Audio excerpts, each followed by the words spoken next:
Hi hello welcome back to our channel. நம்ம சேனலுக்கு இப்போ தான் முத வரீங்க அப்படின்னா மறக்காமல் சப்ஸ்கிரைப் பண்ணி வச்சுக்கோங்க. அப்போ தான் நாங்கள் போடுற வீடியோ உடனுக்குடனே உங்களுக்கு நோட்டிஃபிகேஷனாக வரும். இன்றைக்கி நம்ம பார்க்க போகிறது 6ஆம் வகுப்பு முதல் பருவம் ஃபுல்லாக அறிவியல் பார்க்க போகிறோம். வாங்க வீடியோக்குள்ளே போகலாம். அளவீடு என்பது எத்தனை பகுதிகளை கொண்டது? 2. ஏதேனும் இரு புள்ளிகளுக்கு இடையே உள்ள தொலைவு. நீளம்.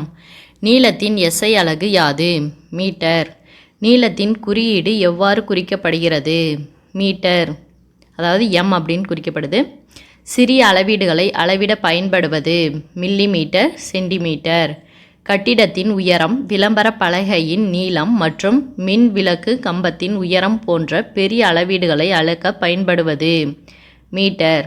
1 சென்டிமீட்டர் என்பது 10 மில்லிமீட்டர். தெரிந்த ஒரு அளவை கொண்டு தெரியாத ஒரு அளவை ஒப்பிடுவது எது? அளவீடு. வெப்பநிலையின் எஸ்ஐ அலகு யாது? கெல்வின். 1 மீட்டர் என்பது 100 சென்டிமீட்டர். 1 கிலோமீட்டர் என்பது 1000 மீட்டர். இரு சிறிய அடுத்தடுத்த பிரிவுகளுக்கு இடையே உள்ள தொலைவு 1 மில்லிமீட்டர். ஒரே மாதிரியான அளவீட்டு முறைக்காக உலகம் முழுவதும் உள்ள அறிவியல் அறிஞர்கள் அளவுகளை அளப்பதற்கு பொதுவான அலகுகளை ஏற்றுக்கொண்டன. இந்த முறையானது எவ்வாறு அழைக்கப்படுகிறது? எஸ்ஐ அலகு முறை. அடுத்து பொறுத்துக்க கொடுத்துருக்காங்க. நீளத்தின் எஸ்ஐ அலகு மீட்டர். நிறையின் எஸ்ஐ அலகு கிலோகிராம். காலத்தின் எஸ்ஐ அலகு வினாடி. பரப்பளவின் எஸ்ஐ அலகு மீட்டர் ஸ்கொயர். ஒரு பொருளின் தோற்ற நிலையை இரு வேறு பார்வை கோடுகளின் வழியே நோக்கும்போது ஏற்படுவதாக தோன்றும் அளவீட்டு மாறுபாடு அல்லது அளவீட்டு இடப்பெயர்ச்சி எனப்படுவது இடமாறு தோற்றப்பிழை. பருமன் என்பது வழியலகு. திரவத்தின் பருமன் எதில் அளவிடப்படுகிறது? லிட்டர். திரவங்களும் வாயுக்களும் பொதுவாக எதில் அளவிடப்படுகிறது? லிட்டர். எஸ்ஐ அலகு முறையில் திடப்பொருளின் பருமன் கனமீட்டர். 1 மில்லிமீட்டர் கியூப் என்பது 1 மைக்ரோ லிட்டர். பூமியின் பரப்பில் எடை என்பது எதற்கு நேர்த்தகவில் இருக்கும்? நிறை. பூமியை விட நிலவில் ஈர்ப்பு விசை குறைவு என்ற போதிலும் இரண்டிலும் நிறை எவ்வாறு இருக்கும்? சமமாக. நிலவில் ஈர்ப்பு விசை புவியைப் போல எத்தனை மடங்கு? 6இல் 1 பங்கு. நிலவில் ஒரு பொருளின் எடை பூமியில் உள்ளதை விட டேஸ் மடங்கு குறைவாக இருக்கும்? 6 மடங்கு. ஒரு பொருளில் உள்ள பருப்பொருளின் அளவு நிறை. நிறையின் மேல் செயல்படும் புவியீர்ப்பு விசையே டேஸ் ஆகும்? எடை. நிறையின் எஸ்ஐ அலகு கிலோகிராம்.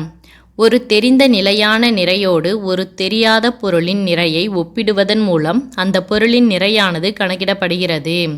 இது எவ்வாறு அழைக்கப்படுகிறது? படித்தர நிறை. துல்லியமான எடையை அளவிடும் கருவியின் பெயர் மின்னணு தராசு. உணவு, மளிகை மற்றும் ஆபரண பொருட்களின் எடைகளை கணக்கிட பயன்படுவது மின்னணு தராசு. தானியங்கி வாகனங்கள் கடக்கும் தொலைவை கணக்கிடுவதற்கு பயன்படுத்தப்படும் கருவி எது? ஓடோமீட்டர். மெட்ரிக் முறை அலகுகள் அல்லது திட்ட அலகுகள் 1790இல் யாரால் உருவாக்கப்பட்டது? பிரெஞ்சுக்காரர்கள். நீளத்தை அளக்க தற்காலத்தில் பயன்படும் அளவுகோலை கண்டுபிடித்தவர் வில்லியம் பெட்வெல். பிளாட்டினம் இரிடியம் உலோக கலவையிலான ஒரு படித்தர மீட்டர் கம்பி எந்த நாட்டில் வைக்கப்பட்டுள்ளது? பிரான்ஸ். படித்தர மீட்டர் கம்பியின் நகல் ஒன்று டில்லியில் உள்ள எந்த ஆய்வகத்தில் வைக்கப்பட்டுள்ளது? தேசிய இயற்பியல் ஆய்வகம். தனது நிலையை மாற்றிக்கொள்ளாமல் ஒரே இடத்தில் இருப்பது ஓய்வு நிலை. பொருட்களின் மீது உயிருள்ள அல்லது உயிரற்ற காரணிகளால் செயல்படுத்தப்படும் தள்ளுதல் அல்லது இழுத்தல் செயல்கள் எவ்வாறு அழைக்கப்படுகிறது? விசை. பொருளினை தொடுவதன் மூலம் செயற்படுத்தப்படும் விசை தொடுவிசை. புவி அதன் மீது செயல்படுத்தப்படும் விசையானது புவியீர்ப்பு விசை. விசை எத்தனை வகைப்படும்? 2. இயக்கம் எத்தனை வகைப்படும்? 4. பொருளானது முன்னோக்கி சென்று கொண்டிருக்கும் தனது பாதையில் தனது திசையை தொடர்ந்து மாற்றிக்கொண்டே இருக்கும் பொருளின் இயக்கம் வளைவு பாதை இயக்கம். ஒரு பொருள் அதன் அச்சினை மையமாக கொண்டு இயங்குவது எவ்வகை இயக்கம்? தற்சுழற்சி இயக்கம். ஒரு பொருளின் ஒரு புள்ளியை மையமாக கொண்டு ஒரு குறிப்பிட்ட கால இடைவெளியில் முன்னும் பின்னுமாகவோ அல்லது இடம் வலமாகவோ மாறி மாறி நகரும் பொருளின் இயக்கம் அலைவு இயக்கம். மக்கள் நெருக்கம் மிகுந்த தெருவில் நடந்து செல்லும் மனிதர்களின் இயக்கம். ஒழுங்கற்ற இயக்கம். அலைவு இயக்கம் அனைத்தும் எவ்வாறு அமையும்? கால ஒழுங்கு இயக்கமாக. ஒரு குறிப்பிட்ட கால இடைவெளியில் மீண்டும் மீண்டும் நடைபெறும் இயக்கம் எது? கால ஒழுங்கு இயக்கம். ஒரு குறிப்பிட்ட கால இடைவெளியில் சீரற்று நடைபெறும் இயக்கம். கால ஒழுங்கற்ற இயக்கம். தொலைவின் எஸ்ஐ அலகு யாது? மீட்டர். வேகத்திற்கான எஸ்ஐ அலகு என்ன? மீட்டர் பர் வினாடி. உசைன் போல்ட் 100 மீட்டர் தூரத்தினை எத்தனை வினாடிகளில் கடந்து உலக சாதனை படைத்தார்? 9.58 வினாடிகள். தரையில் வாழும் விலங்குகளில் சராசரியாக 112 கிலோமீட்டர் பர் மணி என்ற வேகத்தில் மிக வேகமாக ஓடும் விலங்கு எது? சிறுத்தை. குறிப்பிட்ட கால இடைவெளியில் சீரான வேகத்தில் இயங்கும் பொருளின் இயக்கம். சீரான இயக்கம். ஆபத்தான பொருட்களை கையாளவும் மிக தொலைவில் உள்ள கோள்களின் இயல்புகளை கண்டறியவும் பயன்படுவது. ரோபாட்டுகள். ரோபாட்டா என்ற செக்கோஸ்லோவியா வார்த்தையில் இருந்து எந்த வார்த்தை உருவாக்கப்பட்டது? ரோபாட். ரோபாட்டுகளை பற்றி அறிய உதவும் அறிவியல் பிரிவு. ரோபாட்டிக்ஸ். ரோபாட்டுகளின் கண்களாகவும் காதுகளாகவும் உள்ளவை எவை? மின்னணு உணர்விகள். ரோபாட்டுகளுக்கு இந்த உலகம் பற்றிய முப்பரிமாண பிம்பத்தினை அளிப்பது எது? இரட்டை கேமரா. ரேடியோ அலைகள் பரிமாற்றம் மூலம் செய்திகளை அனுப்பவும் பெறவும் உதவுவது எது? கணிப்பொறி. மிகச்சிறிய அளவுடையவை எவ்வகை ரோபாட்டுகள்? நானோ ரோபாட்டுகள். பருப்பொருள் எத்தனை நிலைகளில் காணப்படுகிறது? 3. பருப்பொருள்கள் எதனால் ஆனது?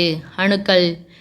திரவத்தில் அணுக்களுக்கு இடையே இடைவெளி இருப்பதால் பொருட்கள் உள்ளே செல்ல அனுமதிக்கின்றன. இது சரி. திரவங்கள் புவியீர்ப்பு விளைவினால் அதிகம் ஈர்க்கப்படுகிறது. இதுவும் சரி. திரவத்தை சுற்றி புவியீர்ப்பு விசை செயல்படுவதால் அதன் மூலக்கூறுகள் எப்போதும் இயங்கிக் கொண்டே இருக்கும். இதுவும் சரி. இப்போ இதுக்கான ஆன்சர் அனைத்தும் சரி. கீழ்கண்டவற்றில் எது ஒரு குறிப்பிட்ட இடத்தை அடைத்து கொள்ளும் வகையில் துகள்கள் பரவும் பண்பை பெற்றுள்ளது? விரவுதல்.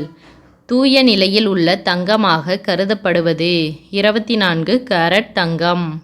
டேஸ் நிலையிலுள்ள பொருள்களை திரவ நிலைக்கு மாற்றும் நிகழ்வு திரவமாக்கல் ஆகும். வாயு நிலையில் உள்ள பொருளை. திண்மம் தொடர்பான கூற்றுகளில் சரியானதை தேர்ந்தெடு. குறிப்பிட்ட வடிவம் மற்றும் பருமனளவு கொண்டது. இது சரி. துகள்களுக்கு இடையே உள்ள இடைவெளி மிகவும் குறைவு. இதுவும் சரி. துகள்கள் ஒன்றையொன்று அதிக அளவில் ஈர்க்கிறது. இதுவும் சரி. அப்போ இதுக்கான ஆன்சர் அனைத்தும் சரி. ஒன்றுக்கு மேற்பட்ட ஒரே தன்மையான துகள்களை கொண்ட தூய்மையற்ற பொருள். கலவை. வெவ்வேறு அளவுடைய திடப்பொருள்களை பிரித்தெடுக்கும் முறைக்கு டேஸ் என்று பெயர். சலித்தல். காந்தத்தினை பயன்படுத்தி திண்மங்களை திடப்பொருள்களை பிரிக்கும் முறைக்கு டேஸ் என்று பெயர். காந்த பிரிப்பு முறை. படிய வைத்து வண்டலை பாதிக்காத வண்ணம் தெளிந்த நீரை வெளியேற்றும் முறைக்கு டேஸ் என்று பெயர். தெளிய வைத்து இருத்தல். கரையாத மிக நுண்ணிய திடப்பொருள்களை அதன் நீர்மத்திலிருந்து வடிதாளை பயன்படுத்தி பிரித்தெடுக்கும் முறை. வடிகட்டுதல். குடிநீரில் உள்ள மாசுகளை நீக்கி சுத்திகரிக்க எந்த முறை பயன்படுத்தப்படுகிறது? எதிர் சவ்வோடு பரவல். ஒத்த வடிவமுடைய தரம் குறைந்த பொருளை கலந்து ஒரு முதன்மை பொருளினை தூய்மையற்றதாக மாற்றுவது. கலப்படம். வேர்கள் டேஸ் புவிநாட்டம் உடையவை. நேர்புவிநாட்டம். இருவித்திலை தாவரங்களில் காணப்படும் வேர் எது? ஆணிவேர். ஒருவித்திலை தாவரங்களில் காணப்படும் வேர் எது? சல்லிவேர். பி. தண்டில் இலைகள் தோன்றும் பகுதி எவ்வாறு அழைக்கப்படுகிறது? கணு. தண்டின் நுனியில் தோன்றும் மொட்டு. நுனிமொட்டு. தண்டின் இலையின் கோணத்தில் தோன்றும் மொட்டு என்பது கோணமொட்டு. நீரில் வாழும் எந்த தாவரத்தின் இலைகள் 3 மீட்டர் விட்டம் வரை வளரும்? விக்டோரியா அமேசோனிகா. விக்டோரியா அமேசோனிகா தாவரத்தின் இலையின் மேற்பரப்பு எடை எவ்வளவு? 45 கிலோகிராம். இலைகளின் அடிப்பகுதியில் உள்ள 2 சிறிய பக்கவாட்டு வளரிகள் எவ்வாறு அழைக்கப்படுகிறது? இலையடி செதில்கள். பூவின் அடிப்படையில் தாவரங்களை எத்தனை வகையாக பிரிக்கலாம்? 2. கீழ்கண்டவற்றுள் பூவா தாவரம் எது? ரிக்ஷியா. கீழ்கண்டவற்றுள் திறந்த விதை தாவரம் அதாவது ஜிம்னோஸ்பெர்ம்கள் எது? சைகஸ். உலகின் மிக நீளமான நதி எது? நைல். நைல் நதியின் நீளம் எவ்வளவு? 6650 கிலோமீட்டர். இந்தியாவின் மிக நீளமான நதி எது? கங்கை. உலகின் மிக நீளமான நதி எது அப்படின்னா நைல். இந்தியாவின் மிக நீளமான நதி எது அப்படின்னா கங்கை. கங்கை நதியின் நீளம் எவ்வளவு? 2525 கிலோமீட்டர். அதாவது நைல் நதியோட நீளம் எவ்வளோ அப்படின்னா 6650. கங்கை நதியோட நீளம் 2525. பூமியின் மேற்பரப்பானது எத்தனை சதவீதம் கடல் நீரினால் சூழப்பட்டுள்ளது? 70%. பூமியில் 40% ஒளிச்சேர்க்கை எதில் நடைபெறுகிறது? கடல்வாழ் தாவரங்கள். உலகில் எத்தனை சதவீதம் நிலவாழிடங்கள் உள்ளன? 28%. பூமியில் சுமார் எத்தனை சதவீதம் பாலைவனங்கள் உள்ளன? 20%. தண்டில் உணவை சேமிக்கும் தாவரம் எது? கரும்பு. தண்டில் நீரை சேமித்து வைக்கும் தாவரம் எது? கள்ளி. உலக வாழிட நாள் எப்போது அனுசரிக்கப்படுகிறது? அக்டோபர் முதல் திங்கள். வளரும் பருவநிலையில் அதிவேகமாக வளரக்கூடிய தாவரம் எது? மூங்கில். போகெய்ன்வில்லா என்பது காகிதப்பூ. ஜெராங் பறவைகள் பூங்காவில் பென்குயின் பறவைகள் பனிக்கட்டிகள் நிரம்பிய ஒரு பெரிய கண்ணாடி கூண்டுகளில் 0°C வெப்பநிலை அல்லது அதற்கும் குறைவான வெப்பநிலையில் பராமரிக்கப்படுகின்றன. இத்தகைய பூங்கா எந்த நாட்டில் உள்ளது? சிங்கப்பூர். உயிரினத்தின் மிகச்சிறிய செயல்படும் அலகு செல். அமீபா பற்றிய சரியான கூற்றை தேர்ந்தெடு. அமீபா ஒரு செல் உயிரி. இது சரி. உணவு செரித்தல், இடப்பெயர்ச்சி, சுவாசித்தல் மற்றும் இனப்பெருக்கம் இதுவும் சரி. ஆகிய அனைத்து செயல்பாடுகளையும் மேற்கொள்கிறது அப்படிங்கிறது சரி. சுருங்கும் நுண்குமிழ்கள் மூலம் கழிவு நீக்கம் நடைபெறுகிறது. இதுவும் சரி. இப்போதுக்கான ஆன்சர் அனைத்தும் சரி.